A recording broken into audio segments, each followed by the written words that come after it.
keeping citizens poor isn't morally wrong. It is also economically disastrous. Poverty leads to crime, extremism, and social unrest. Basically, it limits the economic growth because government prefers handouts like schemes and all over skill development. Politically motivated poverty destroys by turning voters into dependents. India's democracy can't survive with people living in poverty. Recently, I visited a hospital to get treatment for a small minor issue with my health. I was waiting in the queue as everybody, and it's 7 p.m. The doctor arrived, and there is a OP queue. It is around 50 to 60, and I am fourth person in the queue. So the first person went in, second person went in, third person went in. They got their prescriptions and all. And when it's my turn, there is a person who came very fast, and people were moving aside to let him in first. Then I stopped him.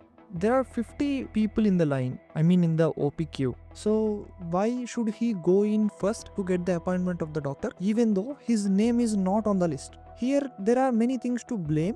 One is health sector or the particular hospital. Maybe it's a very prestigious hospital. He's a very famous lawyer who earns in crores. He might be doing his practice in high court, but still I am in the line and I am waiting for the doctor's appointment. So here, who is the person to blame? Either the doctor or me questioning the society and the system. Let's see rich versus poor in this video. How politics keeping you divided. This isn't just about income gaps or wealth. It is a political weapon used against you every day. Political parties around the world, especially in India, don't want the poor to become rich. They want you to be poor, angry, and mainly dependent because you are a guaranteed vote for a party. It might be any party, but you are a guaranteed vote. This is not a theory. This is harsh reality. Politics doesn't thrive when there is unity. It thrives on division, and the easiest way to divide people, either caste or money. Keep the poor against rich, the middle class against everyone, and you secure power forever. This is the definition of politics in India. This political weapon has reshaped India many times, and every major policy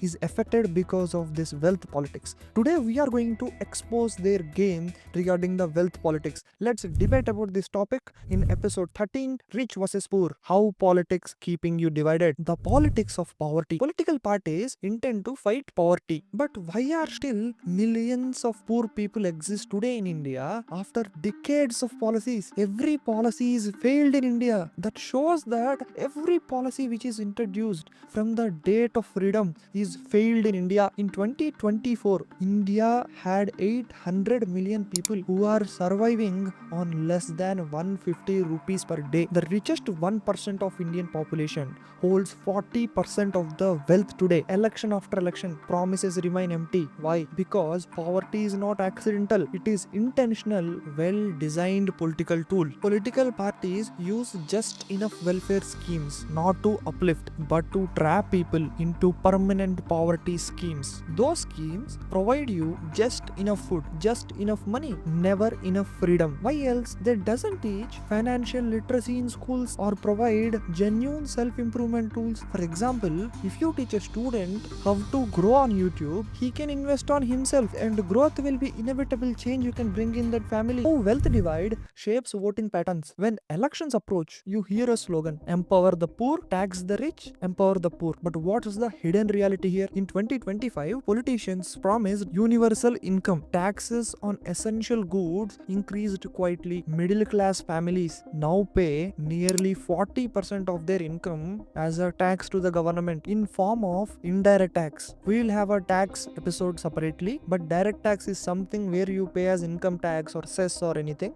but indirect tax is something where it is included inside the product's price. Meanwhile, billionaires enjoy tax benefits, government subsidies, and bailouts with your tax money because politicians know whom to please. Corporations fund campaigns. Poor voters guarantees votes where you can buy the poor voter votes. The middle class just give them money as the vote. Where is this money coming from? Did you give a thought about that? Media manipulation fueling rich versus poor narrative. Indian media profits because of this. They run very emotional stories. Greedy billionaires, lazy poor, ensuring neither side empathize with others. They don't want equality. They will completely rely on running these kind of stories in the national media. Channels selectively cover scams, never touching influential corporate funds to political parties. The poor are always stereotyped as lazy, whereas rich as exploiters. But in the reality, poor are really hardworking people in India, and because of this, politicians thrive. In this society,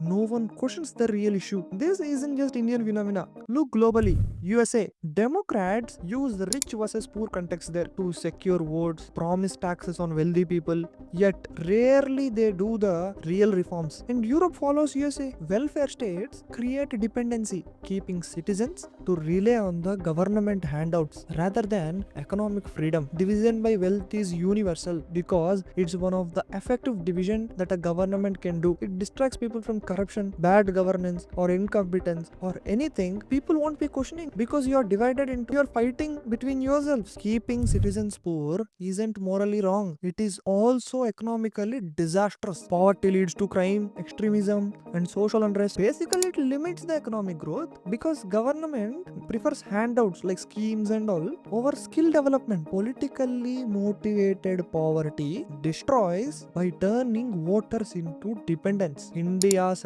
democracy can't survive with people living in poverty. This game must end, but how can it end? Financial literacy education in schools. This can break the cycle of dependency on politicians for simple financial needs. Transparent policies, as adopted recently in Australia, track every rupee in a welfare scheme. Empower local businesses. Encourage entrepreneurship rather than dependence. Remove middlemen. Direct benefits, less corruption, fewer leaks. Politicians will ever allow this. They are doing it right now in India. Many schemes have adopted to this in this government. The rich versus poor is not natural. It is a deliberately engineered political tool. Politicians need your poverty more than your vote. This truth hurts, but essential for change. Can we ever escape poverty politics, or India is doomed to be divided forever? Tell me your thoughts below. Let's debate this in episode 13, Rich versus Poor. How politics is keeping you divided. Thank you so much for watching. If you have watched till here, definitely you love this episode. Let the YouTube algorithm know by liking it and commenting below. This is Rohit G. Sharma signing off until next episode.